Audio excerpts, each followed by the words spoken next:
All right, good evening, everyone, and welcome. It is a pleasure to have you here on the campus of Wilmington University, the Brandywine Campus, where we house our School of Law. My name is Nicole Mozee, and I have the honor and privilege of being a faculty member here at the law school, and I'm also a member of the American Constitution Society, Delaware chapter, so welcome. Tonight's event is a free press, the benefits to a civil society and legal challenges to upholding it. I want to thank our sponsors for tonight's event, which includes Wilmington University School of Law, as well as the American Constitution Society of Delaware and Spotlight Delaware. Can we please give them a round of applause?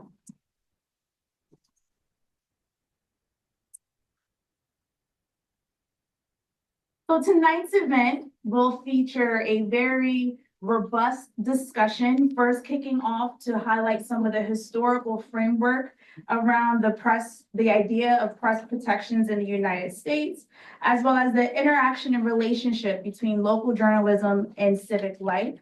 And then we're going to transition the program into a panelist discussion with media and law professionals that will dive into the legal structures needed to maintain and regulate a free press, particularly focusing on the Freedom of Information Act and libel law. I have a few housekeeping announcements to make.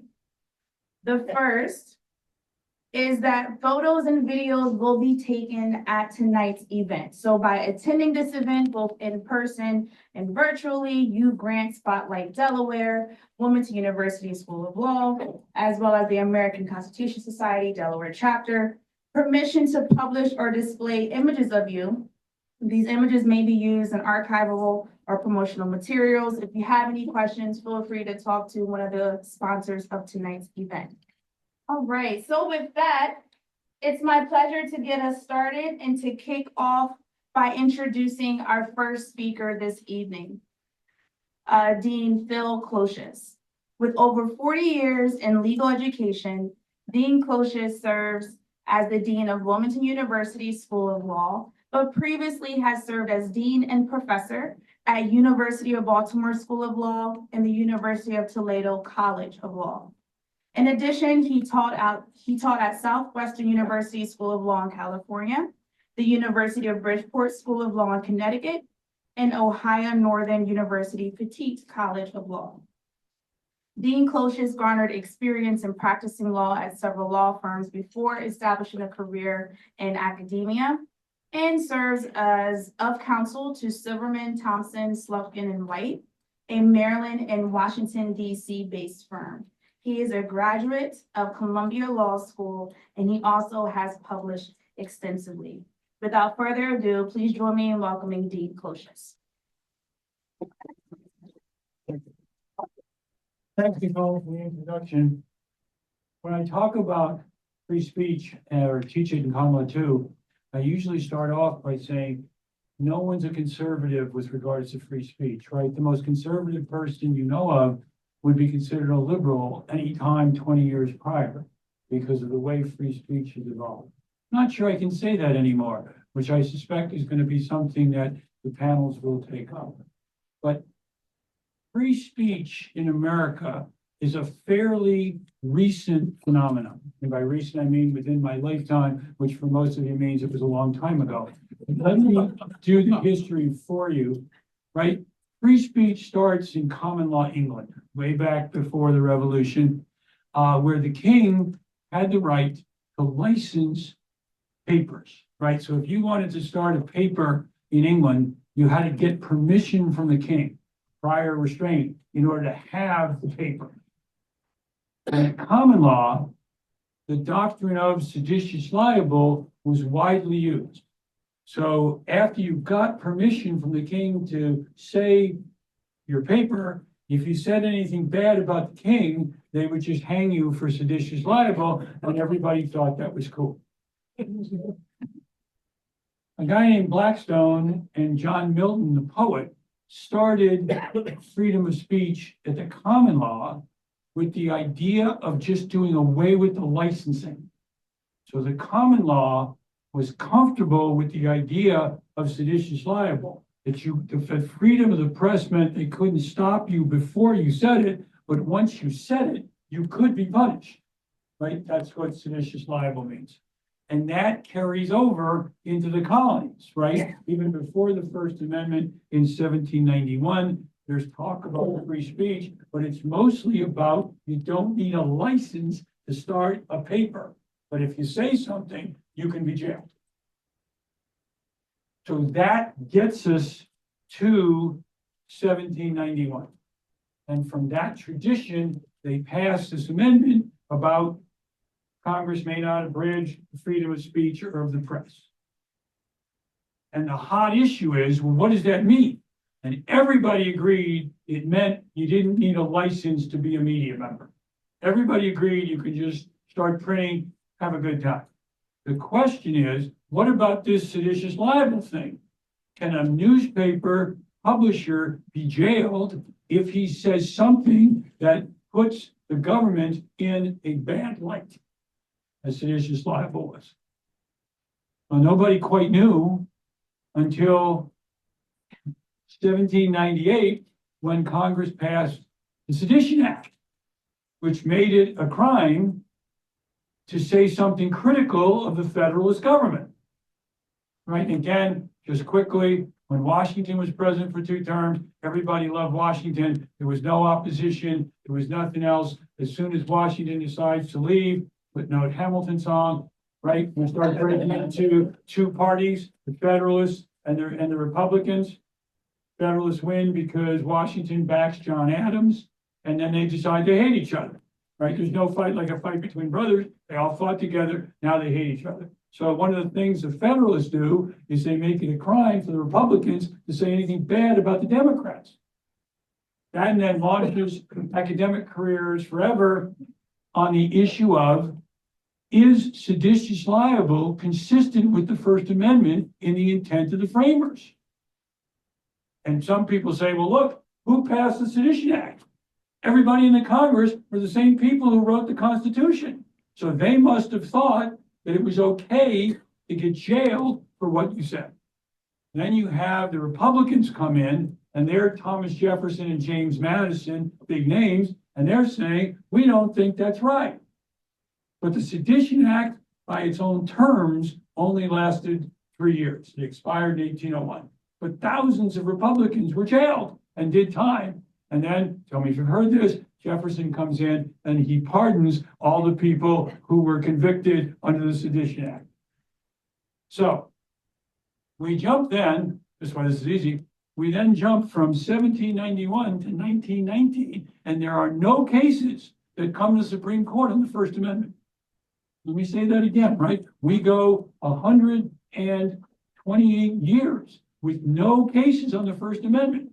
Well, why not? Well, again, in an agricultural society, free press wasn't as big a deal. Privacy, you know, if you didn't like somebody, you moved 2 miles away, nobody saw you ever again. I mean, there's a bunch of reasons, but free speech is not deeply embedded in 1791. It starts in 1919. Why does it start in 1919? World War I.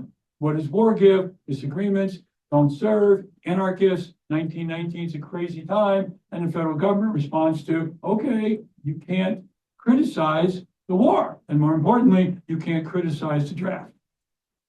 And in 1919, Oliver Wendell Holmes, who was a rock star, big name for the time, comes up with this clear and present danger test, which still allows everybody to go to jail. Right? So 1919, we get a clear and present danger test, and the test is favoring the prosecution.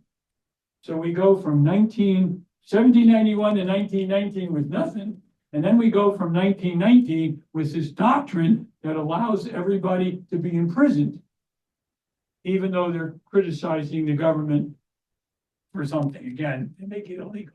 Okay. So if that's true, how the heck did we get to where we are now on the Supreme Court on First Amendment?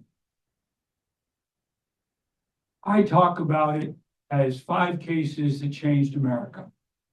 And since it's all in my lifetime, it doesn't feel like it was that long ago, right? So the first big case you probably all heard of is New York Times versus Sullivan in 1964. And that's the beginning of the modern First Amendment doctrine. Times versus Sullivan is in a period where the tort of defamation is incredibly easy to prove. All you have to do is prove a media made a false statement, and then the doctrine of presumed damages came in, and all of a sudden you have hundreds of thousands of dollars in damages, even though you can't show any.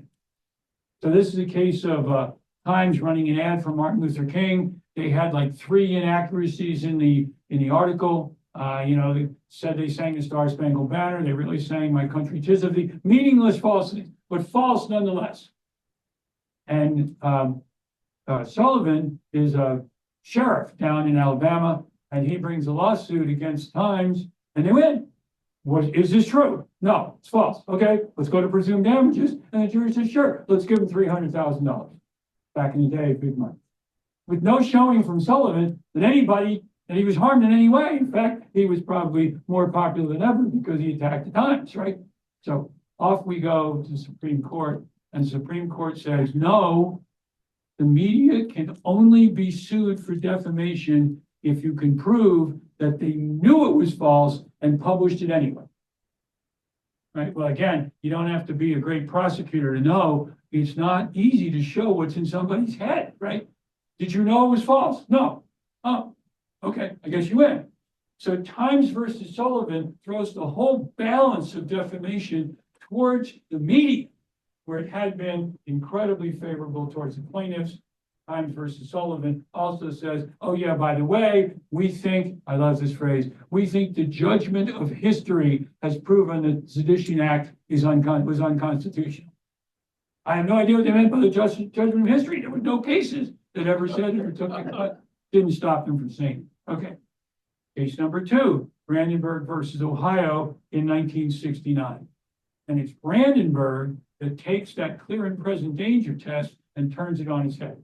And instead of making it easy to convict, guess what? Now you have to show that the speaker intended illegal action and that it was likely to cause illegal action. This is about one of the Klan wizards on a radio interview in Cincinnati. It always reminds me of WKRP in Cincinnati, if you can remember that show. So Brandenburg changes the whole dynamic of that from we can go after you for attacking the draft to we protect you if you attack the draft as long as you didn't intend illegality and it didn't have a probable effect that somebody was going to act illegally. Okay, Cohen versus California in 1971. You know, this is all 64 to 78. We're in a 14-year period here where we just changed all of it. Cohen versus California, for those of you who took it in law school, you remember this is the draft code, right? And this is important because the Supreme Court said, okay, the big F word is not obscene. You can't punish someone because they choose to use a profanity and a couple of other things, but opening up a lot of stuff for expression. Miller versus California, 1973, changes the notion of obscenity and how many people, well, I won't ask for how old you are, but you know, I usually play a song by a guy named Lou Christie and force my students to listen to it from the 1960s. And after they're done talking about what terrible music it is, I said, you understand this song was banned up and down the East Coast because it was suggestive with the phrase, nature's taking over my one-track mind, right? That was way too suggestive of sexual activity. So it's Miller that makes it almost impossible to prove something's obscene. And most prosecutors say, okay, we're not going to get into it because the third prong is the accusation of the book or the movie has to have no scientific or a value of any kind. Of course, you always get somebody up to say, well, it was a work of art to me. Okay. So that opens the floodgates for movies and books and everything else to no longer be obscene. And I can remember when you couldn't read Lady Chatterley's Lover because it was a banned book because it was too obscene. And when I read it, I said, wow, that's really disappointing. There's nothing here. It was banned because the thought of an English noblewoman having an affair with the guy who was, the servant was being just shockingly obscene to the world. The last one is FCC versus Pacifica. For those of you who've ever heard George Carlin's the 7 words you can't say on radio or television, I won't repeat them here, but this was a ban, on media, that you couldn't say these certain words. That's how you got the idea of a delay and all that. And Carlin loses, but he really wins, right? Carlin loses, but he really wins. The Supreme Court, in its wisdom, says the FCC can, in fact, ban those words because they're accessible to children. They invade the home and they're accessible to children, which was, interesting. The more interesting thing was, as the case goes back to the FCC in all its wisdom says, well, we know all the kids are in bed, so we'll make 9 o'clock the hour. So after 9 o'clock, it's okay to be more profane. If you've ever watched, nobody watches on-air television anymore, but if you watch on-air television, just look at the language and the differences in the shows that start at 9 o'clock. That all goes back to FCC versus Pacifica. Last thing before I stop with the historical review. In Pacifica, the Supreme Court did something that to me made no sense. To this made all the sense in the world. The Supreme Court said every form of media is its own law. And that's still good law today. So print media gets one level of scrutiny, radio gets one level of scrutiny, television gets a different level of scrutiny, pay for television gets a different level of scrutiny, internet activity gets it's a madhouse, right? I mean, they did not envision the multiplication of media types that we're familiar with. Most of our law for media is still based on newsprint is highly protected or mentioned in the Constitution. And then we have radio and television, and the doctrine is called spectrum scarcity, right? Because you have to get a government permit because there's only a limited number of channels the government can regulate you. And that takes you down the road today of, okay, well, what about streaming services? There's no spectrum scarcity. What about the internet stuff? Yeah. What about cable? What about pay for TV? I mean, all of it is its own law. And that's how you have to start assessing what people can do and what they can't do. And that also takes you into who's a media member. Right, so if one of my friends went to a school called Brandeis, and he joined the student newspaper because he wanted to be the sports reporter for the Brandeis student newspaper, and he convinced the Red Sox he was a media member, and he got tickets to all the Red Sox games as a media member, and got to eat the hot dogs up in the thing. But the same issue here's today. If I start a blog and I have 50 followers because I have a bunch of students who don't really read it, but they sign up for it. Am I a media member? Does that entitle me to credentials and freedom of the press and all that stuff? No one has any idea, right? Especially the Supreme Court. So again, that's kind of the history. Originalism, no, even people like Scalia were not originalist on the First Amendment because of what I said. Nobody wanted to get into the seditious libel debate. But we've come a long way from where we were, and those 5 cases from 64 to 78 are the ones that laid the ground. So that's my 10 minutes, quick run through the history of the First Amendment. I'll now turn it over to, I got you. I'm going to introduce Allison Taylor Levine, and she is the publisher and CEO of Spotlight Delaware, who's our sponsor for the evening. Great. Well, thank you for having me here tonight. I'm Allison Levine. I'm the publisher and CEO at Spotlight Delaware, and would like to thank my colleagues for being here with us tonight too. For my Spotlight team, please raise your hands. Thank you. We have a lot of good folks here in the room.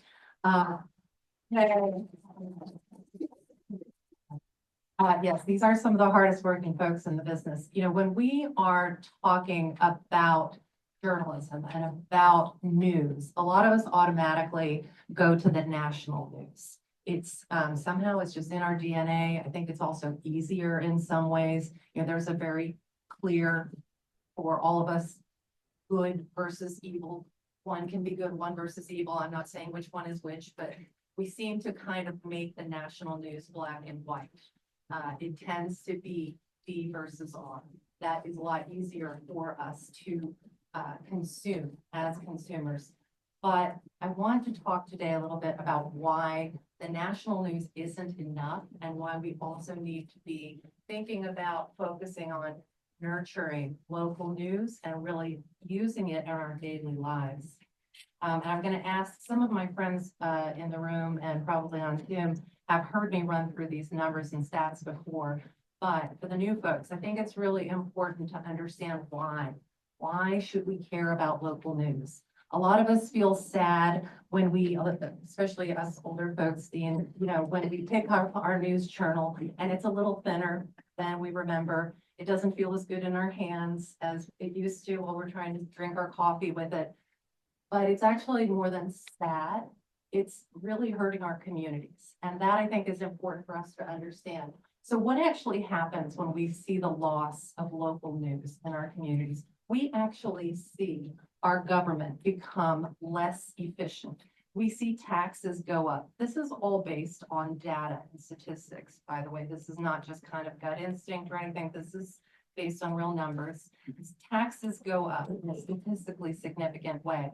The cost of government borrowing goes up. The number of government employees goes up. The salaries of government employees goes up, and the salaries of the most highly paid government employees go up the most. So we also see a widening of the wealth gap there. We also see fewer violent crimes cleared by police, and we see less federal money allocated to our local level. We also see a drop in civic engagement. We see fewer people run for office. We see an actual drop in voter turnout. We see fewer people joining civic organizations like the Rotary Club, the Glee Club, whatever it is. Membership in those organizations drops. We also see fewer people reaching out to contact their elected officials. And believe it or not, those elected officials actually respond less. We call them and they don't call back as much. We also see, and this may not surprise you, an increase in misinformation and bias. During the pandemic, particularly, we started to see a real uptick in consumption of local news. Some news organizations, including the Wall Street Journal and Delaware Online, if I recall correctly, saw an uptick of as much as 500% in consumption of local news as we were all running around trying to find out, should I wear a mask? Is the vaccine safe? Should I bleach my groceries? Whatever. At the same time, right, remember that? It seems a while ago now, doesn't it? At the same time that consumption was going up, the quality of independent content was going down. We saw a rise in partisan and special interest outlets. So we were getting all this misinformation and all this agenda-driven information. This all helps contribute to an overall increase in polarization. This idea that you voted for the wrong person, you're either stupid or you're evil, and I'm just not going to work with you anymore. I'm not going to deal with you. That happens particularly when we see this focus, when we see our focus shift to national news, because like I was saying at the beginning, national news is very much R's versus D's. That's the way it is presented on the national platform. It's better TV. It makes a better story. That's why Star Wars uses that module. That's what happens at the national level. We have evidence that this is happening because at the local level, we see an actual drop in split ticket voting. People go into the booth and instead of saying, I know this person, I know that person, this person's a D, but I know they do a good job. That person's an R, but I know they do a good job. We just pick one, D or R. We also see a pretty dramatic increase in overall inequity. Media outlets tend to invest more in wealthy communities, and they produce more and higher quality news in those communities. Probably some of this is for pretty obvious reasons. Whether it's true or not, there's a very clear perception that these are the communities that have more disposable wealth and are willing to spend, so the advertisers want to spend there. So the coverage gets better in those communities, so the advertisers will want to be there. News is dying fastest in underserved, historically underserved communities, particularly communities of color.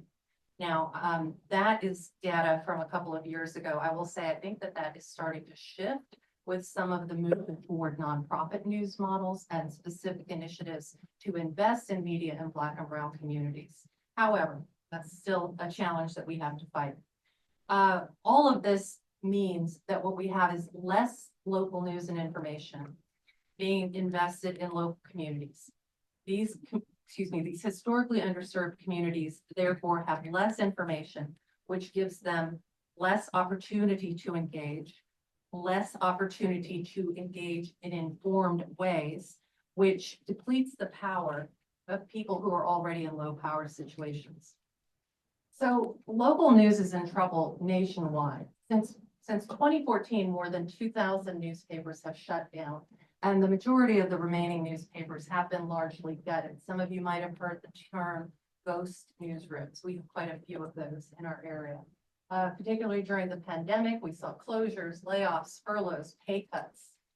So why is this happening? This is happening largely because over the past 40-ish years, we've seen a decline in the revenue available to newsrooms. This started back in 1980 with the emergence of CNN, when we moved away from a 24-hour news cycle, and people started wanting news on demand all the time.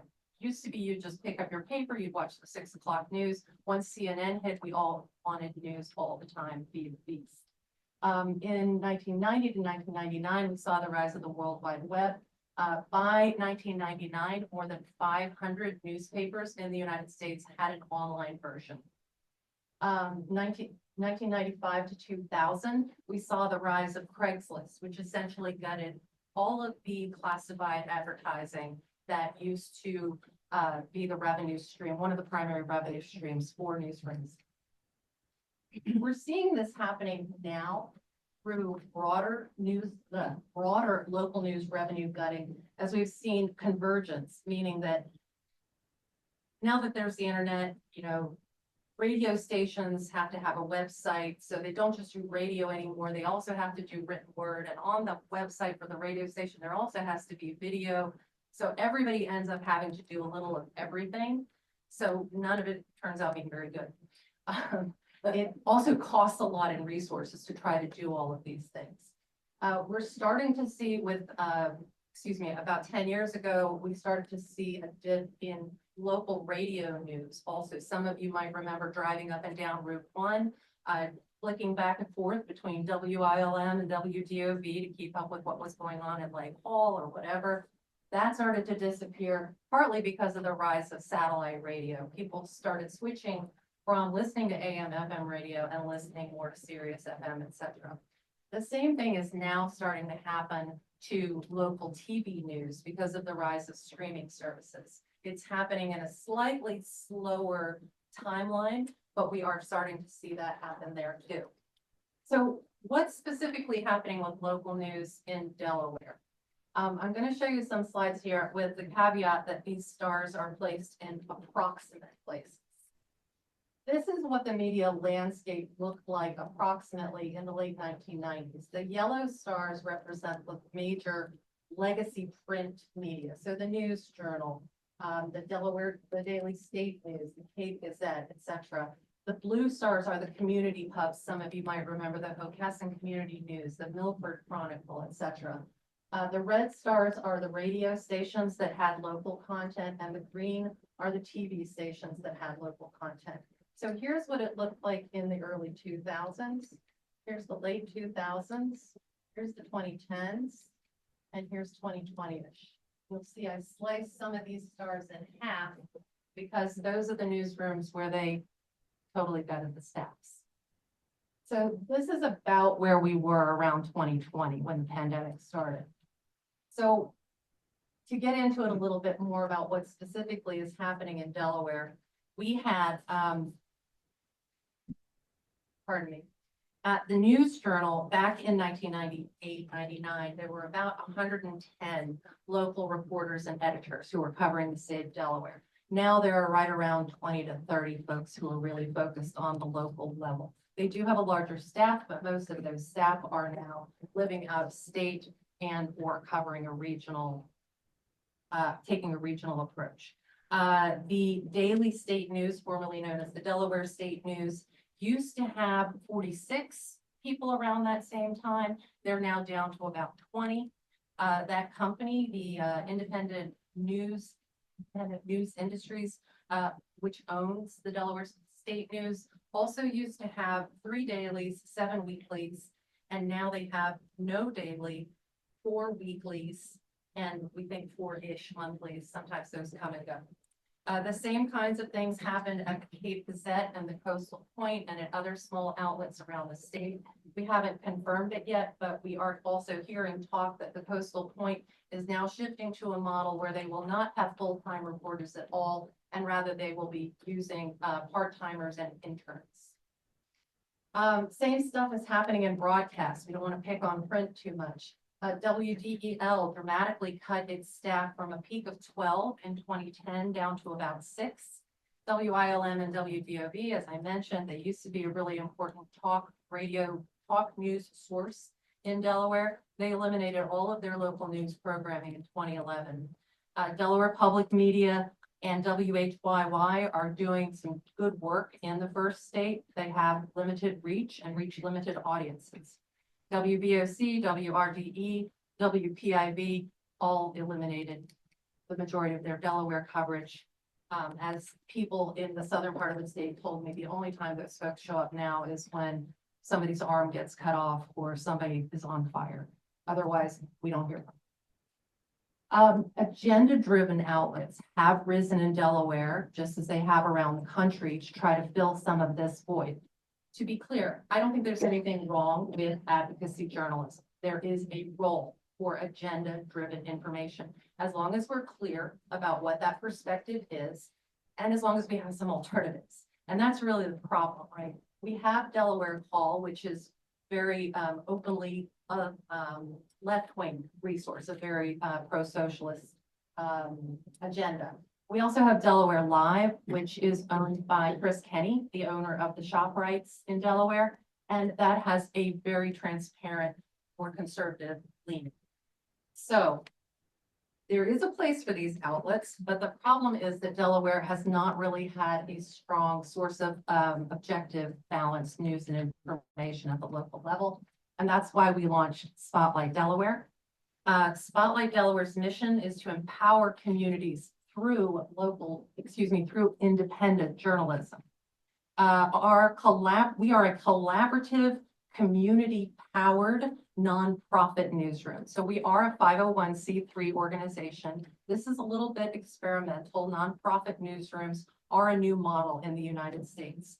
At Spotlight, we really focus on covering the impact of public policy on people's everyday lives. And what we aspire to do is to really empower people to provide them with the information they need to make up their own minds and to take civic action, whatever that civic action might be, whatever side of the issue they are on. We just want them to participate in our civil society. That could mean voting. It could mean attending a public hearing. It could mean volunteering at the food bank. We just want them to participate. To do this, we do, in addition to sort of our traditional journalism in the form of, the shoe leather reporting and the written articles, we also believe strongly in meeting people where they are. We want more information, high quality local news and information to be accessible and available to all people. Our website has no paywall. We believe that information should be free to people, whether they can afford to pay for it or not. We also take local news and information to people where they are, through live journalism events, pop-up newsrooms, community listening sessions, summits where we bring political leaders together and others to talk about important issues. And lately we've started doing weekly video recaps in both Spanish and in English, because this is what we heard from the Spanish-speaking community, that they wanted local news and information, but they didn't want to read our long articles. They didn't want to get our emails. They wanted videos that were 3 minutes in their pocket and be done. So that's what we're providing.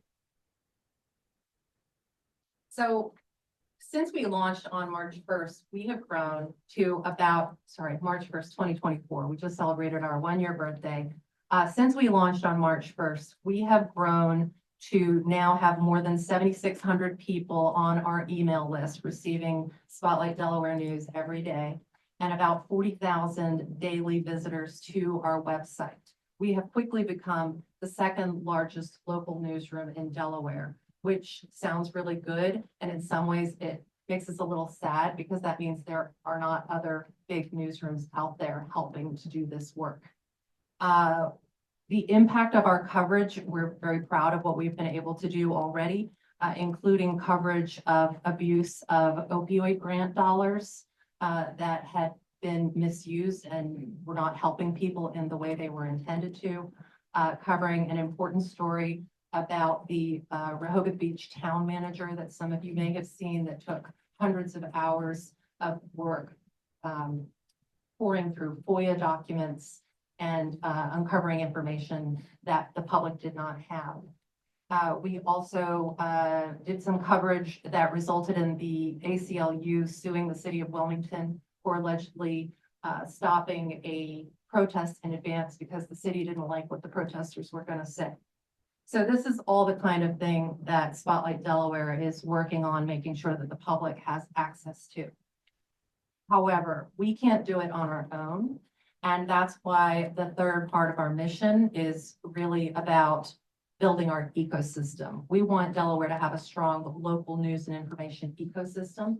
And that's why we have a collaborative model where we partner with other newsrooms throughout the state to get as much high quality local news and information to as many communities as possible and to as many different types of communities as possible. That achieves several things. Having this collaborative model, it gets more information into more communities. It helps these newsrooms to make their own products stronger so they can get more subscribers, sell more advertising, and strengthen their bottom line.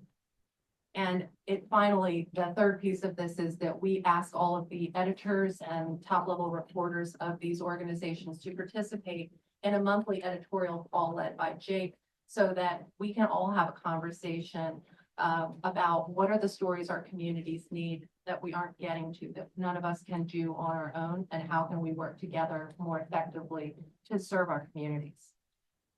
So that's what's going on with Spotlight Delaware. We are really excited about our impact to date, but just like newsrooms all around the country, Spotlight Delaware is under threat. We are concerned about threats to our 501c3 status. My team tells me not to worry about it, but I am concerned about the physical safety of my staff.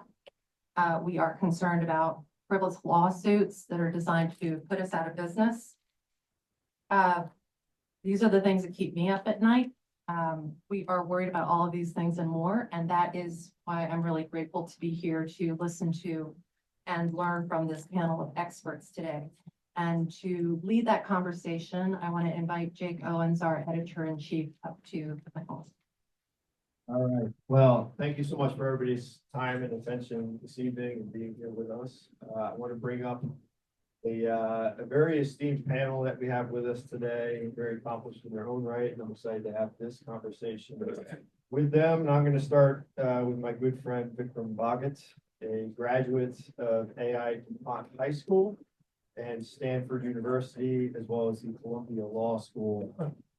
Vikram served as media law clerk at NBC Universal before going on to serve as corporate counsel at the Associated Press and senior counsel at the American Public Media Group, which I believe oversaw NPR stations in Minnesota and California. Got that right. He is now a board member here at Spotlight Delaware after returning home. We're so happy to have him here in the first state. Thank you so much. Come on up.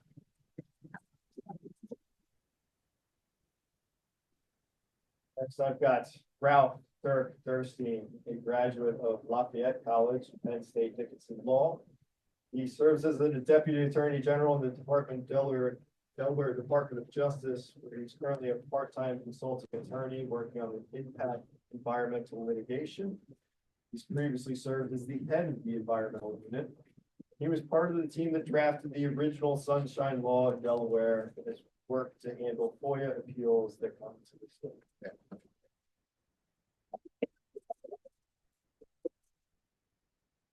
Last but certainly not least, we have Kathryn Jakabcin, graduate of Duquesne University and Widener University School of Law. Kathryn works at Young, Conaway, Stark, and Taylor in administration. Worked as a social worker in the Bucks County Area Agency on Aging. Spent 15 years in private law practice in Pennsylvania and Florida, including serving as general counsel to Resources for Human Development in Philadelphia.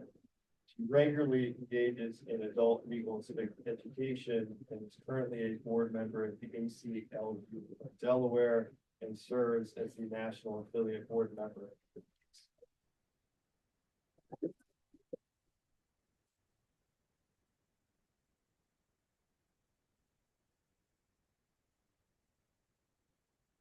Thank you so much. And I thought I'd first maybe just start by cluing everybody in on this conversation. And Dean Closius, if I get any of this wrong, please don't hesitate to shout out and correct me. I think there are two things that are worth noting about the First Amendment when it really comes to those maybe understand or don't understand the First Amendment. Some things that I constantly hear get wrong and have to correct people. The First Amendment is a protection from the government. And so often when I'm on Facebook, people say, oh, they restricted my First Amendment speech. They did not. They are not the government. And unfortunately, that means that if a private organization restricts your speech, they are not restricting your right to free speech because they do not serve the government. The other thing that I like to say is something my first editor ever told me in the newspaper. He said, the right to a free press extends only as far as the person that owns a gallon of ink. And that means that to really exercise your right to a free press, you have to engage and invest in a free press. And so that's why I'm excited that Allison has put together so many resources here in Delaware to really start Spotlight Delaware. As we get started with this conversation, for the audience, it's probably good to frame it for you guys that really half of our opening conversation is about the Freedom of Information Act. And so the Freedom of Information Act is your way as the public and our way as journalists to be able to draw out information that is of note and worthy of public inspection that maybe the government doesn't really want you to know about, or maybe they just don't know that they want you to know about. And then the second half of our talk will be about some of the threats that journalism and the public at whole are really seeing around the First Amendment today. And so starting on FOIA, it's probably worth noting that every state in this country has some version of a Freedom of Information Act law. FOIA has become an acronym that we maybe come to take advantage of. Not every state calls it FOIA. I worked for about 10 years in Maryland, and they have a Public Information Act in Maryland that is very similar. They all have some different statutes around how they operate. I'm very lucky, at least I feel lucky, that one of the people sitting with me here actually helped write the law that led to Delaware's Freedom of Information Act statute. And so I'm curious, Dirk, if you could maybe share with us a little bit of that origin story, kind of how that law has evolved, and what we should really think about it today. I can try. Are we on here? A little closer. A little closer. In Delaware, we were fortunate that not to be the first in enacting what was then called a sunshine law. Florida was the first state actually to have a significantly new law governing public records and open meetings. And honestly, we borrowed heavily from the Florida law in drafting the one that eventually passed in Delaware. And it does have two aspects. That what we internally at Department of Justice call FOIA is the records part. It used to be paper records, now it's usually electronic records. Documents of all kinds in possession of state agencies, where it might be city government, county government, local school boards. The other part of the law that was enacted back then was the open meetings provision. That meetings of public bodies of all kinds would normally be open. So people could attend. Not necessarily participate, but attend and observe. However, the law, in order to get passed, obviously had to have some exceptions for meetings that would not be open, and a procedure to hold an executive session for limited purposes. And that, as you can imagine, has been a contentious part of that law for the past 40-some years, and the courts have occasionally had to guide us in where the exceptions apply and where they don't. The records part has not been as contentious, and I would say in dealing with journalists of all kind, it actually normally, for those of us interpreting the law and providing guidance, journalists are fellow pros. They know what the law says. They know when they can get into a meeting. They know when an executive session is called for and not, and they know how to get into public records and what is available to them.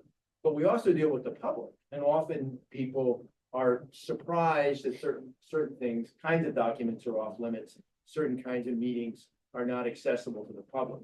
And the Department of Justice has kind of a dual role. We advise state agencies when they receive a records request, a FOIA request. We advise them on open meetings law. When it comes to other than state agencies, so town councils, school boards, county council, we can become an advocate. Where if a citizen feels they were improperly shut out of a meeting, didn't get a record they were entitled to for a reason they don't accept, they can ask the Attorney General to look into that, to issue an opinion, and to determine what the law provides. And we play that role on occasion as well.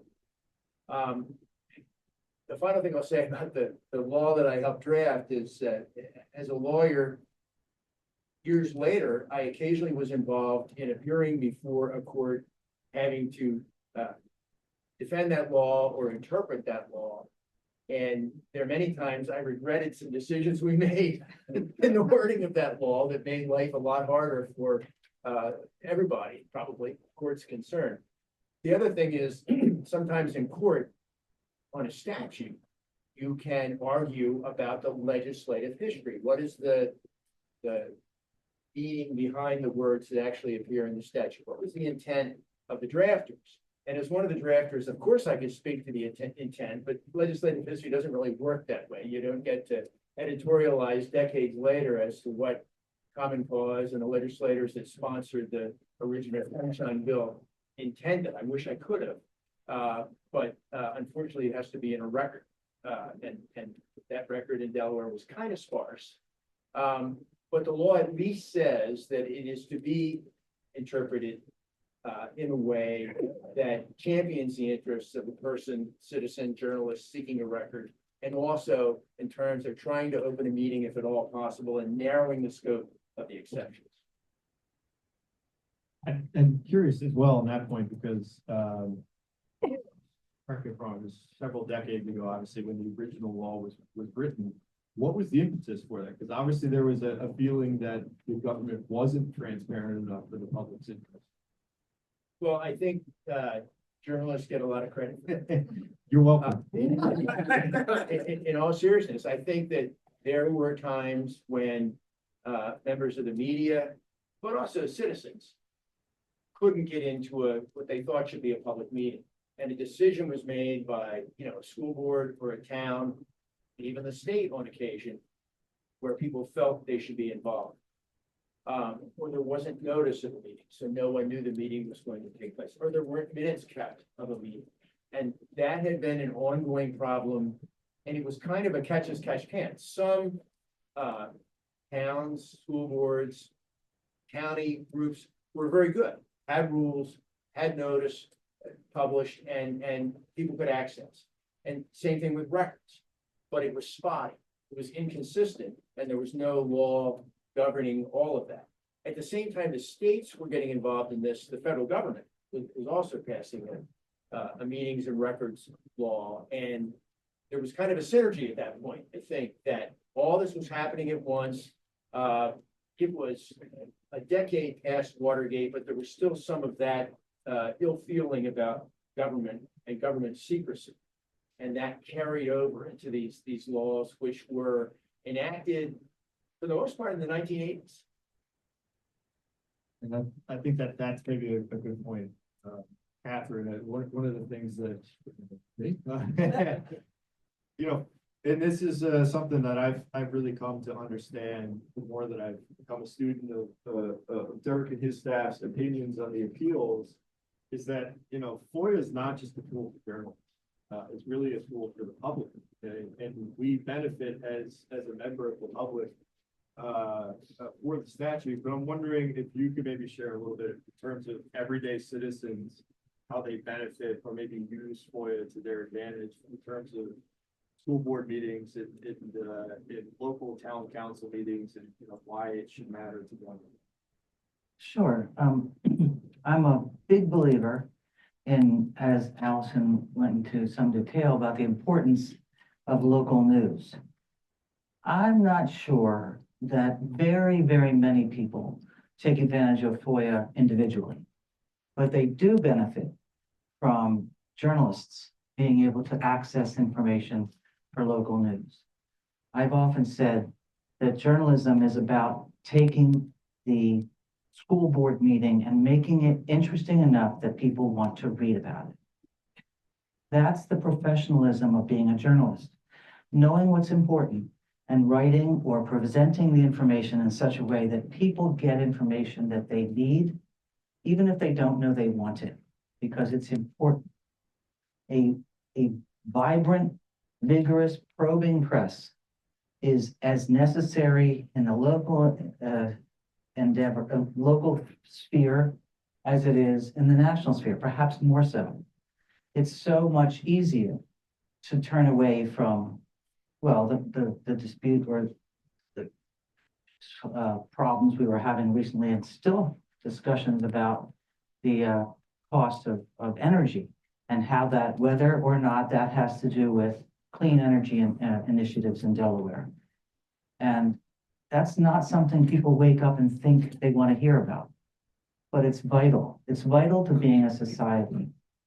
And so FOIA gets the information, or allows the existence of FOIA laws. And I practiced in Florida, where the Sunshine Act is crazy broad. You can't, as a member of the legislature, have lunch with another member of the legislature and talk about things that have to do with what you're doing at work, because that's a violation of the Sunshine Law. You can think what you wish about Florida, but they're very progressive in many ways. They just hide it well. I do want to say one thing, Yeah. and it's only a sort of a correction I want to, a clarification, that I am in semi-retirement. I was pleased to work for Young Conaway, Stargate and Taylor for many years as their director of risk management, but I no longer do so. And I see Judge Jordan, and I didn't want to let that go unsaid. Noted for the record. I wanted to maybe piggyback off that, because I know Nick has spent time litigating in several states now. And, you know, to Kathryn's point, it might be strange to hear, but Florida is perhaps the most progressive state when it comes to open records law.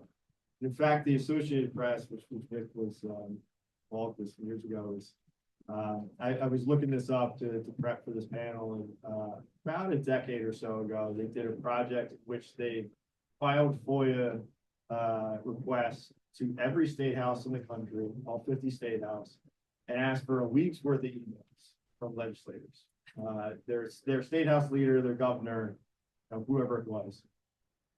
Florida turned over some 300 pages worth of emails, of conversations between legislators, themselves, the lobbyists, the governor.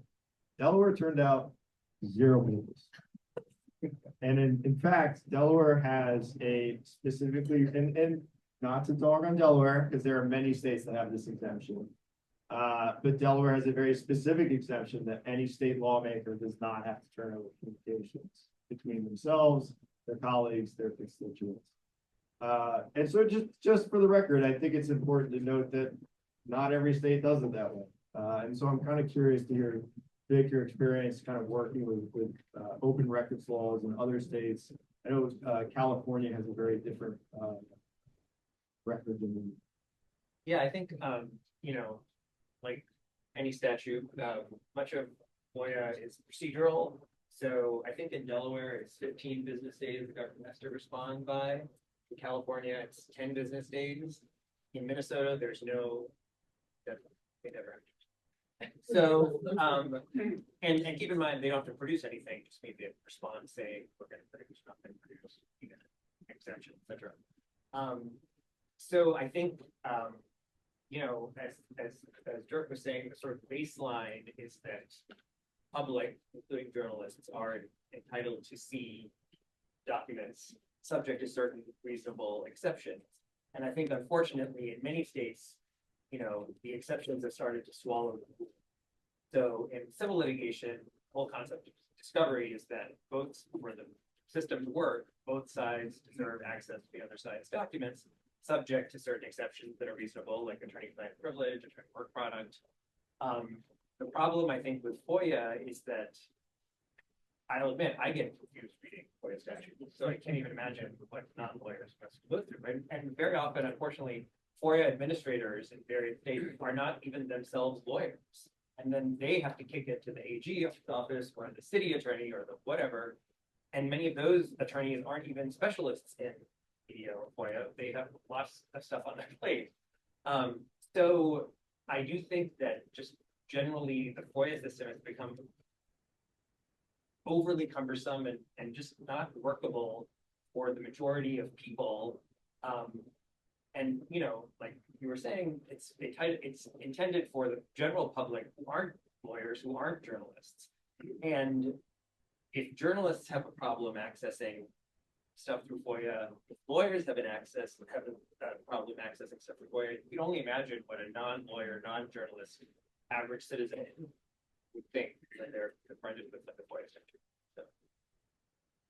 And I think it's important to kind of just discuss for a second, what do we mean when we say FOIA records? And just to give you guys a couple examples of, say, some of the things that Spotlight Delaware has worked on in the past year.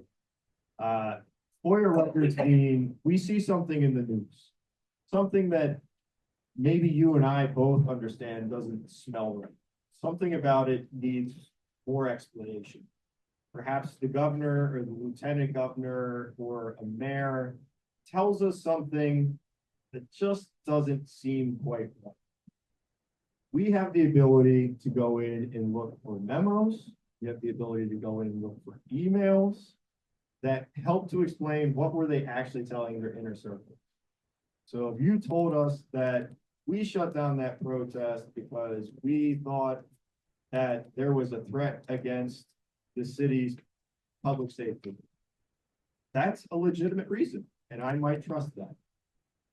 But when I get your emails and all your emails talk about is the specter of there being a pro-Palestinian slant to the protest, now it seems like a pretty clear First Amendment consideration. When we start hearing about millions of dollars going out the door to very small nonprofits that may or may not have experience running addiction treatment programs or addiction prevention programs, and we start asking questions as to, are they really qualified to run $300,000 worth of programming? So we FOIA'd them. It took 3 months. We got about 1,000 responsive documents. God bless Nick. He sat down and read every single one of them. And he kept coming back to me and he said, I think the story's ready, Jake. I think we want to run it. I said, have you read them all? He goes, I read most of them. I said, most of them doesn't sound like all of them, man. Go back and read all of them. And he was pretty mad at me for about 3 months. But you know what? When he finished reading all those documents, he had a much better understanding of the scale of the problem. And when we wrote those 3 stories and published them in a row, it woke a lot of people up to say, okay, this wasn't 1 or 2 bad apples. This was people asleep at the wheel. And that's how you get government to really take a hard look at fixing the problems. And so without our ability to go in and get records that otherwise weren't on a website somewhere, that problem could still be the same problem today. And the people that were taking advantage or not taking advantage or abusing the system the way that it was set up could still be doing that today. And tax money that you guys are paying into the system could be wasted every day. And so I just wanted, for the record, I think that helps people to understand, because sometimes it gets to be this sense of, oh, the journalists are complaining, they just don't get everything they want. I'm not saying that we should, but I do think there are limits. And one of the things that I told Dirk, I know that he's the AG guy, and I wasn't going to make him play the straight man, but I was curious, you know, when we get an administrative denial of a record, they might say it's exempt, or there's a reason for why they don't want to give it to us, and we appeal it up to the AG's office. And you guys say, okay, should we give this out or not? What goes into your thinking? Because it's kind of Dick's point and my point when we were talking before is these statutes are wishy-washy as to what they mean. So what do you guys really sit down and discuss when you decide, you know, how an appeal should? I'll try to tackle that kind of generically. And I should be careful in saying that although I am a proud employee of the Attorney General and the Department of Justice, I don't actually can't speak for the department. So to the extent I express opinions, they're my own and not the Attorney General's or any particular person there. Having said that, Dick's right. It's a cumbersome statute legally.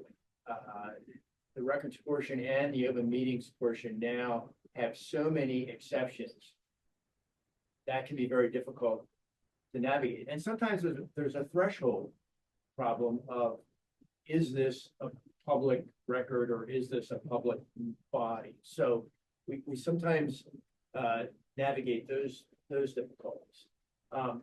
But any request that comes in, we first start with, you know, what's the nature of the meeting? What might be the justification for closing it, executive session, if it's that side of the house. If it's a record request, which I think we're primarily talking about, we look at, is it a public record? Should it be subject to disclosure? Is there an exception that might apply? And we try to narrowly interpret those exceptions. Now, some of them are reasonable. Criminal records, you know, an employment file, which is normally not disclosed and protected. But it can get tough if that employment file concerns a police officer. And this is a potential police disciplinary matter, let's say an excessive force matter. I used to represent Delaware State Police for many years. Well, that's kind of on the border, you know.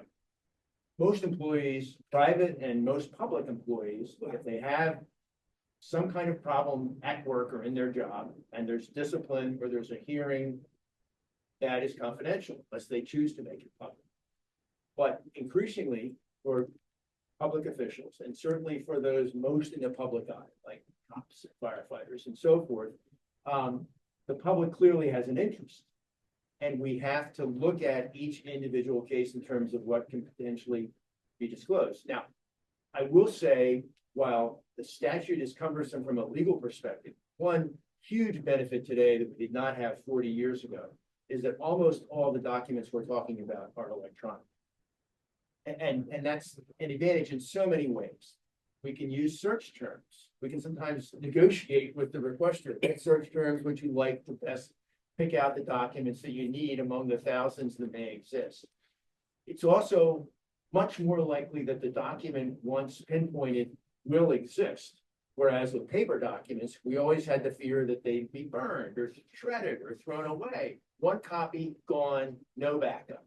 Here, for almost any, you know, government agency entity I can think of, there are going to be multiple places that document will be found.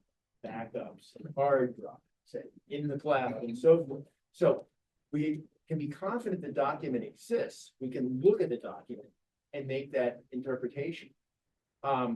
Sometimes documents can be provided with redaction or in part. So you can kind of draw a fine line between the part that can be disclosed and the part that can't. But it's a painstaking thing. And it's a difficult statute because of the many exceptions. Before I move on to the second part of our conversation, I thought, and I won't ask Dirk to comment on this, because I know he's maybe on the other side of the coin, at least for the moment, but, FOIA is very much in the air at the moment. I know for a fact that, the Senator Townsend is working on a reform bill for FOIA in Delaware that would, remove or at least, ease some of the most used, exemptions, such as the investigatory exemption. This was an exemption that I think even Dirk would agree with, is maybe really coined and written for police files and like legitimate law enforcement investigations. I don't think most journalists would even argue that, yeah, we don't want to interrupt, investigations of hard crime, but increasingly it's being used by the administrative state. So if there's a regulatory agency or a Department of Elections looking into something, now all of a sudden that's an investigation. We can't give any records related to that. So I understand there's efforts to peel that back. And in fact, tomorrow we'll have a story as well that the city of Wilmington, the city council is looking to move its caucus meetings to outside the purview of public records as well. So I'm curious in terms of this ever evolving atmosphere of what is public information, what is not public information, how the ACLU, how, media, legal counsel should be thinking about what's in the best interest of the public.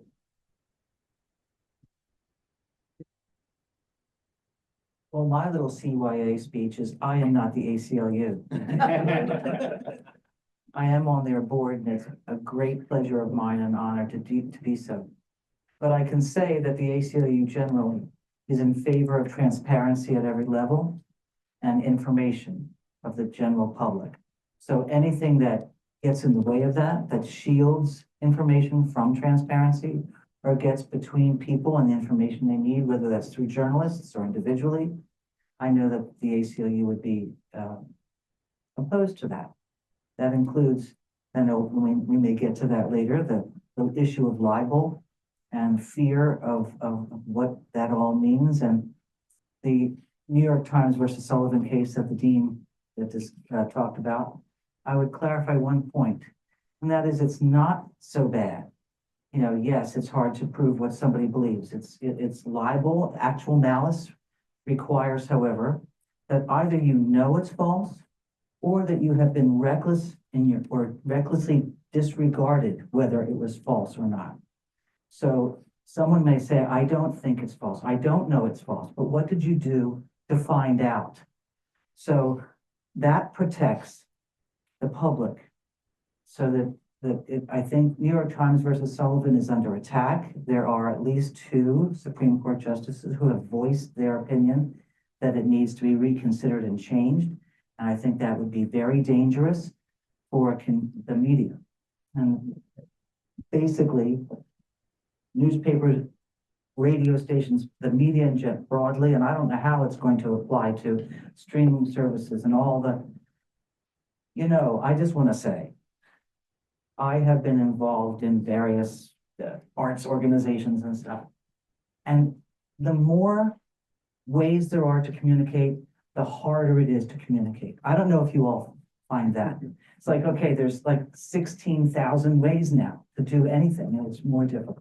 Anyway, I'm getting off topic, but that's something I generally do. Help me, speak up. Well, I think in terms of FOIA, I'll draw the parallel again to civil litigation, which is by nature designed to be as cumbersome and as lengthy and as expensive as possible. Number one, it makes lawyers a lot of money, billable hours.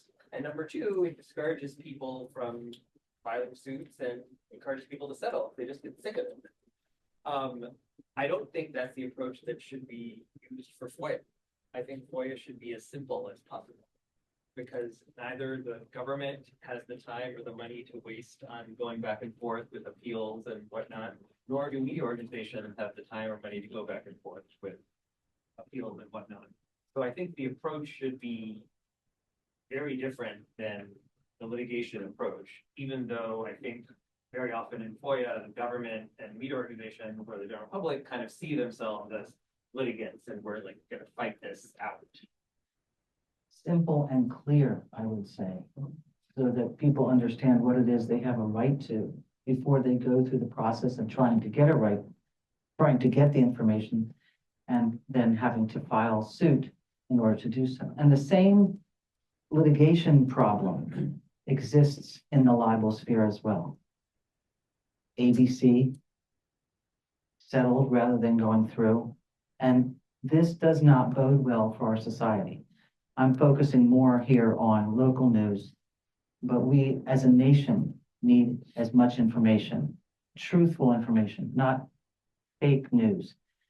That term did not help the information getting out, not the media providing good information, because suddenly all media were suspect. They need to jump on it. If I can just request that, is there a return to the investigative files? It's a good exception to bring up because it's caused a lot of problems and I hope that Senator Townsend and others will be able to address them and clarify. I mean, most investigative files, there's two good reasons to keep them confidential. The easiest example is police investigative files. But one reason is they're incomplete. They haven't yet, reached a conclusion at which point they might be subject to release. And they may have tentative conclusions that could harm individuals because they're only suspicions. And the second reason for not disclosing them is kind of related to the first. It's hard to conduct an investigation in the public eye where you're talking to people who may not want to talk to you. Both those perfectly valid reasons. The problem is, it's that the investigative exception, people have tried to stretch that to apply to things that aren't like criminal investigations, that don't focus on a single person, but might be an investigation of a drug problem, opioid problem. Well, yes, that's an investigation that there may be some advantages to it not being done in the public eye, but it's not going to harm a particular person. And there's so much meaty information there that the public ought to be aware of. And those are the kinds of investigations that are normally, Senator House hearing, Washington or in Delaware, and a public meeting that the public can participate in and through their elected representatives, get information and seek information. See, this is why we need Dirk, so I appreciate that. I really on the second half of our conversation, I think we all recognize that we live in unique times. This is a federal government that's taken an increasingly aggressive approach when it comes to free speech, press, and the law.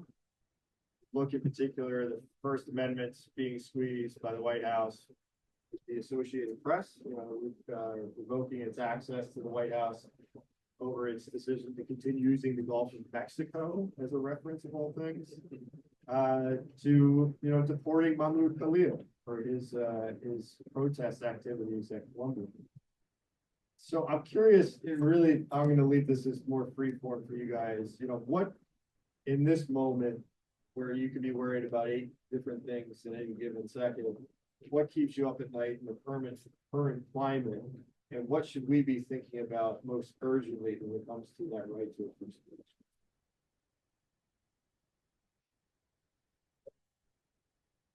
Let me start by putting in a plug for the boss, because the Attorney General has joined with attorneys general in a number of other states. You can kind of imagine the states in pushing back against the kinds of things you're talking about. Delaware actually drafted a letter protesting the fact that certain law firms had been singled out by the administration in Washington to the extent that their lawyers were not going to be able to go into a courthouse, or not a Social Security office, couldn't represent clients, which is devastating, of course, to a major law firm with many federal clients.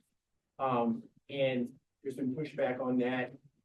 Since Inauguration Day, I have probably 25 or 30 subsets of things where the states are pushing back against executive orders in various areas that are doing harm, doing real harm to the country and to individuals. Because an executive order in some ways is like an edict. You know, it is not something that goes through Congress. It is not something that goes through administrative procedures that are normally necessary. So in many cases, what the states are saying is, this is not the way to do this. Can't do it by executive order, by edict. You may be able to do it through an administrative process, but that's notice, hearing, comment by the public, and full consideration over a period of many months. And in some instances, Congress may need to get involved because you can't change laws enacted by Congress merely through the executive branch. And once again, Dirk, I would say that shows how important local journalism is. Helping people to understand what an executive order can legally and cannot legally do. Courts are by their nature deliberative. They have to be. They have to think things through. You can't make a decision, snap. Rarely is a preliminary injunction issued. Usually it takes a hearing and a decision and a process. People become impatient with that because we're in an impatient age. People have to understand that because something's illegal doesn't mean it doesn't happen. There's a process to address that. The three branches of government check each other. It's journalists' duty to make sure the public knows all of that in as clear a way as possible, whether that's as having articles about what's happening at the Department of Environmental, well, whatever it's called, Stephanie Hanson's committee, whatever. So that's very important to help people understand because people are getting their information from Instagram for sake. You know, it's just, that's just, and I'm sorry, probably not y'all here. No, yeah, that's just another thing. When Allison was saying, everybody's doing everything, and so we're rolling around like dervishes. However, that's the importance of local journalism, focusing on what's important to the people. And that includes understanding national issues, such as executive orders can't do what Congress is supposed to do, but it takes time to argue that through court. And so I would say, and I'll put my little plug in, the most important thing is to make sure Congress is more fearful of the righteous wrath of voters than they are of the executive branch.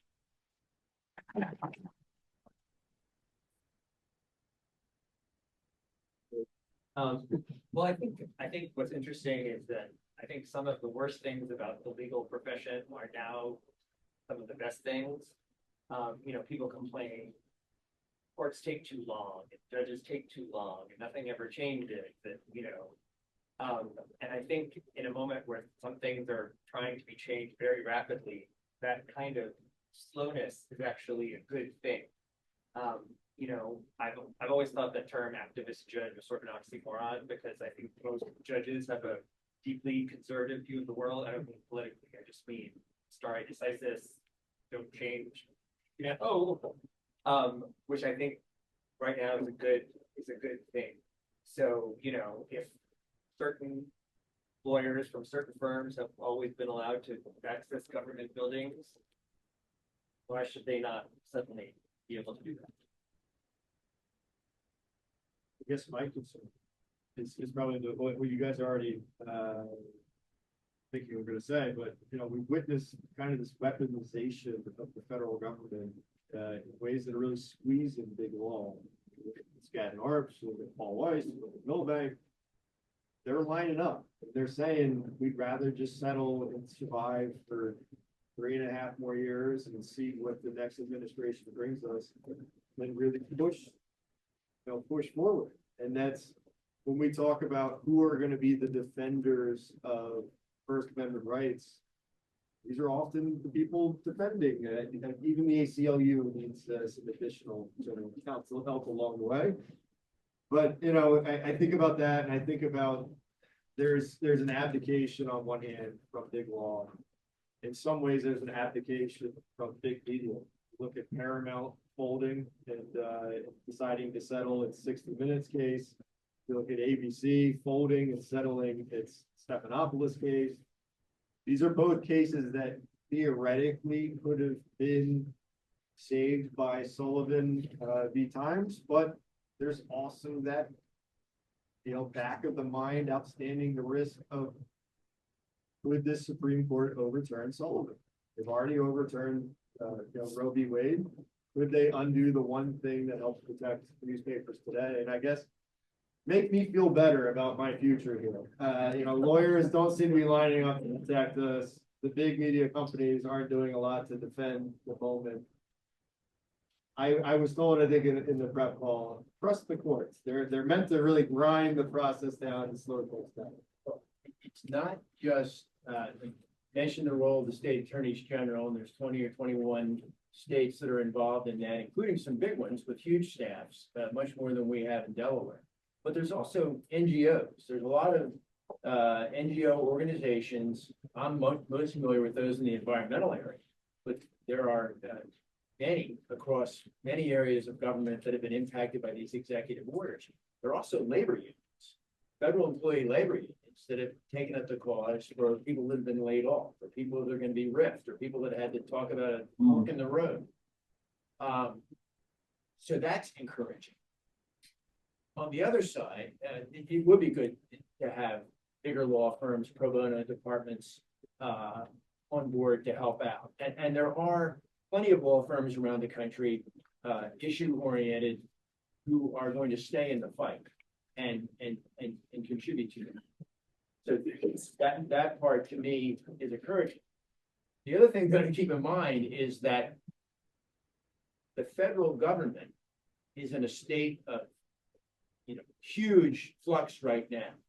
And the U.S. Department of Justice, which has to defend all these cases where the states are seeking injunctions to prevent these executive orders and their harm from going forward, they are very depleted in terms of career attorneys leaving, attorneys who had appointments for political reasons so they could be removed, subject to any president's removal. The point is that the numbers there are much reduced, and they are spread very thin in having to defend cases that can be filed in Rhode Island, Oregon, or Florida, or Delaware on all these different actions. The administration has tried to flood the zone, so to speak, by doing a lot of things all at once. And that has really made it tough on those of us that are trying to push back. On the other hand, it has stretched their US DOJ folks very thin at a time when many people have left that department. So in terms of this numbers game and the talent available and the worker bees available, it's something like a level playing field for those odd reasons. That's especially true because most of the work that's being done by the DOJ at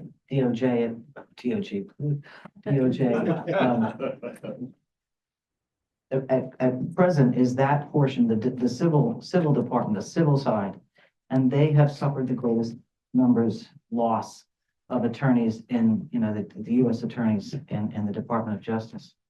I would say you had said who's going to stand up to defend the First Amendment, and I would say that from the very beginning, the Bill of Rights are there. I'm not going to the dean gave a really good discussion, so I'm not going to give a history of the Bill of Rights, but it's there to protect the people.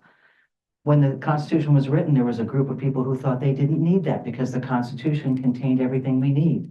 And there were others who said, no, you have to protect our rights specifically. You have to particularize them. And that's how we got the Bill of Rights, including the First Amendment and free speech. And it's huge, but the people, those who will protect it are us. The people, the power of the people is greater than the people in power. And I know that sounds like a chant. Well, because it is. But it's true. It's absolutely true. And we see what has happened to I mean, it breaks my heart. You don't know. I'm the kind of person that watches the State of the Union, and when the Supreme Court walks in, I cry. I cry for a different reason now. But it's when you're an attorney and you spend your life dedicated to the law, to see what's happening to the law, it's heartbreaking every single day. We are the only ones in this room, people listening online, we are the ones who will protect the First Amendment.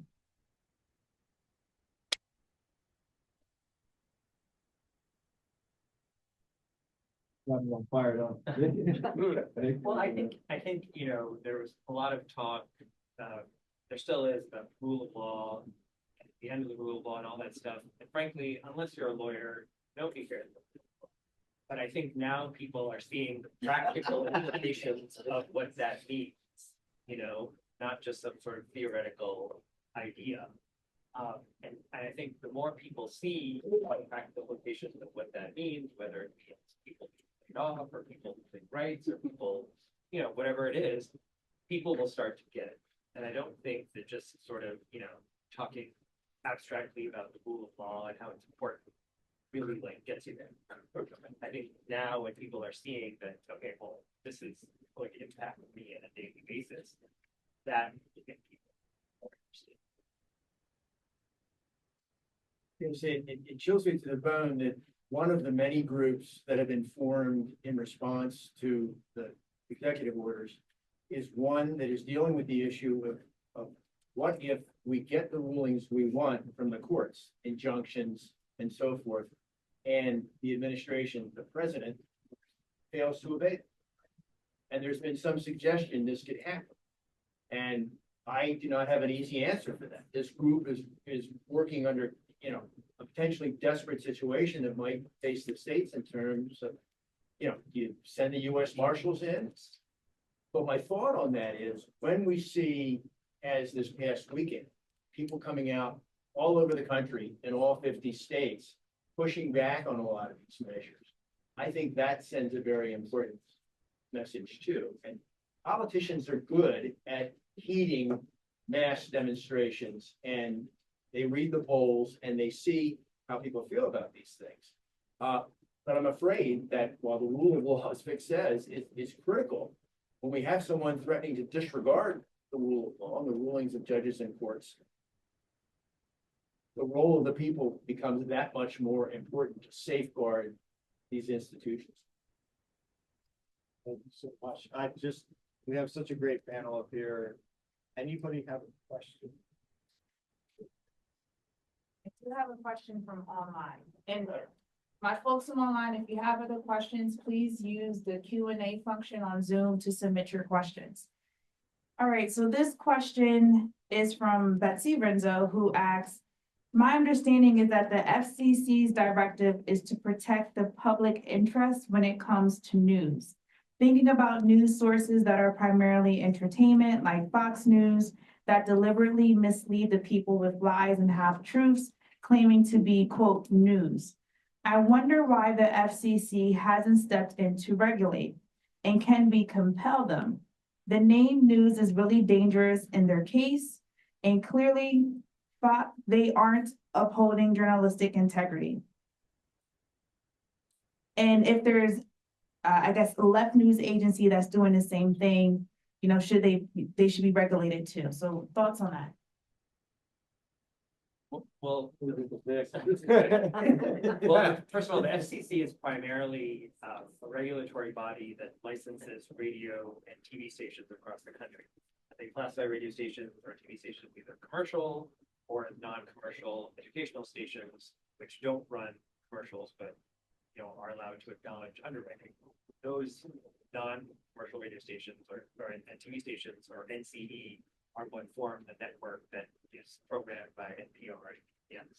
So that's basically all that they do. And they ensure that these stations follow certain rules in order to keep their licenses. So they pay the fees, they don't broadcast obscenity, the NCEs don't broadcast commercials. So I think FCC's power is really limited because that's all that they can do.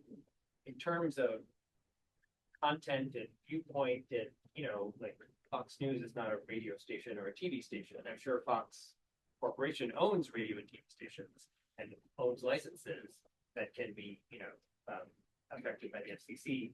But I think the general idea that the FCC will somehow come in and fix the radio ecosystem or the TV ecosystem, it's not gonna happen. I think there's probably an intricacy there that should be said is that Fox News is a cable program, which means you're essentially paying for the right to see that versus it being public broadcasting. I would say the Fox Corporation is a multi-channel, it has lots and lots, it does streaming, it does broadcast, it owns, and so it's a huge organization.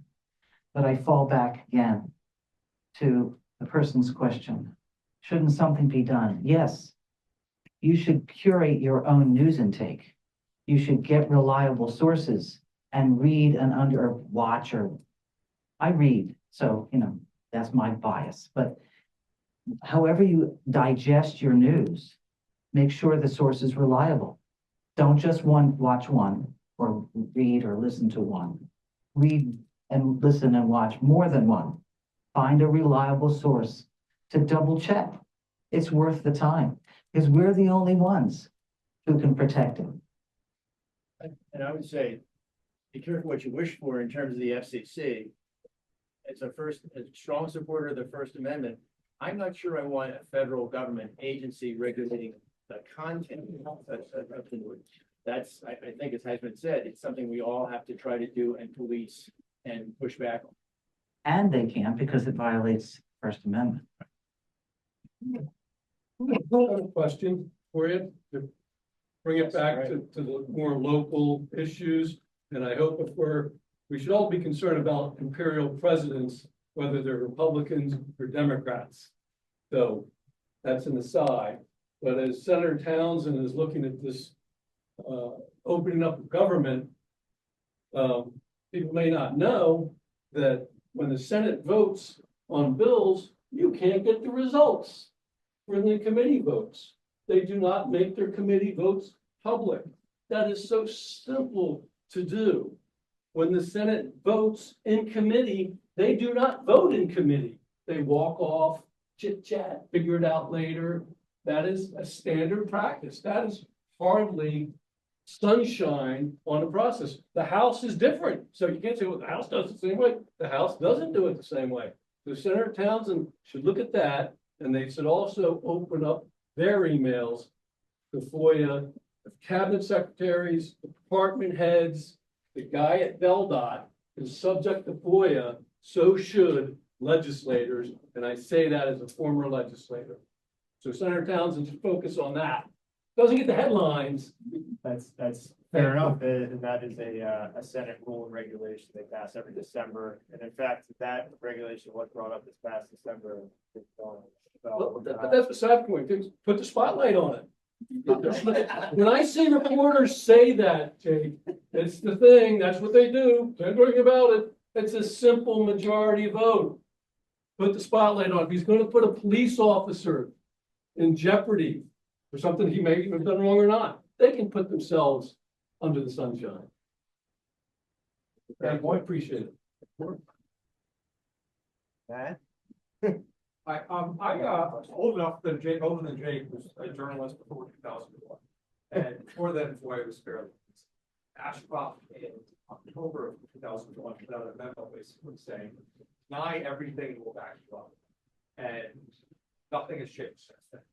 It is as bad as it was. So a couple months ago, I was helping out with our election company, fact checking a couple of things. And I wasn't sure of the salary of Wilmington mayor. I called up his office and said, if I get the salary of the Wilmington mayor, they said, you'll have to file a FOIA. That is where we are now. I was basis of journalists. So many questions we ask, basic actual information they asked to turn FOIA. Is there any legal recourse to make the process of it easier at the basic level of the request coming back? You know, not everything having to be FOIA, but not everything having to be that way. Do you think there's any legal recourse to that? Or is the only recourse getting like help from above, the governor on down to other people too? I'm thinking that's addressed to me. Well, yeah, there's always legal recourse. And I assume you're talking state FOIA and not federal, although I thought the 2001 memo you referenced was federal document. I can assure you, state down to dog catchers read that memo, said we're gonna go this way. We were getting it at the county level, we were getting it at the state level, everyone was referring to that. So it's, I guess, a two-pronged answer. The process, some of it is now contained in regulations. And it's certainly worthwhile to re-examine whether those regulations have just become too cumbersome. I represented DENREC, a state agency, and DENREC processed FOIA applications through their website. It was a very simple form to fill out, and but every state agency can do that differently, and certainly every, town, county, school board can do it differently as well. It would not be impossible to streamline the FOIA regulations to facilitate that process and make it easier for the average person. Journalists get an advantage, they do it every day, but people who are not experienced with it, it's tough. The second part of my answer is, it may be that Senator Townsend or others have to amend the state FOIA statute to simply streamline that process. From my receiving end, kind of as the gatekeeper, I see fewer, well, I don't do it anymore. When I did it a lot, when I was FOIA deputy 5 years ago or more, I saw fewer and fewer complaints about delays, process, and more substantive, complaints about, I think I should get access to that document. I don't think it's confidential. But I think most agencies will be open to streamlining the process. They don't want to spend more time on FOIA than they do already, and what they spend is extraordinary. And they need to facilitate the requests. Many FOIA requests are easy, just in terms of can, here it is, here's why we can't provide it. But there are a subset that are really difficult to figure out, what exactly a person is asking, whether that information is available, where those documents reside. Even in the digital age, it can be difficult sometimes to locate what's there. I'm gonna give the last question to the Honorable Jan Jurgen back there. I saw incoming dean here at Wilmington School. Thank you. I did have a question. This panel was wonderful. I learned so much. Thank you very, very much. I come from a background of political cartoonist land. My father was the political cartoonist for the News Journal, and I've noticed, and I'm wondering if the esteemed panel has noticed, not only are we losing local news, but I don't see as many editorial cartoonists making the news understandable through their cartoons, and I think they're being let go, and I'm not sure why. Do you have any insight on that? I would tell you the number one reason would be money. If you're having been through years and years of cutbacks, and a colleague of mine over the years, Rob Torno, is from the region, and still is a cartoonist up to the Inquirer, and the cartoon for us at Business Times. It's tough. If your publisher comes to you and say you got to lose 6 positions, and you're looking at reporters, photographers, and a cartoonist, yeah, it's typically the cartoonist, unfortunately. It just makes me sad because I think it's a very effective way to communicate complex ideas in drawing. It really, a picture is worth 1,000 words. I would say I that, admit I'm biased. understandably so. And I would say not only cartoonists, but also columnists, people that really were able to connect to the community in ways that weren't ferreting out corruption. I think of a friend of mine over the years, Jeff Gentry, was a long-time columnist here at the News Journal. And I remember, and I knew him and his wife Natalie, and when they decided to cut his position, it was really felt in Delaware, because he was a voice of the everyman, a voice of the parent. I think that people like that, who used to become kind of the furniture of our lives that we took for granted, are not a part of our lives anymore. I think we're worse off for that. And whether it was the cartoonist or the columnist or others, the number of straight news photographers is astoundingly low today. Oh, I was Bill able- Frank, Harry Femal, That is Norm right. Lockman. I was able to work with three great ones when I started my career. I would say the newsroom, I believe that's two now. I mean, you'd be very hard pressed to find a newsroom with multiple really high quality photojournalists because it's a decision to be made between a writer and or a photographer or somebody that could theoretically be good. But obviously we all know that sacrifice quality.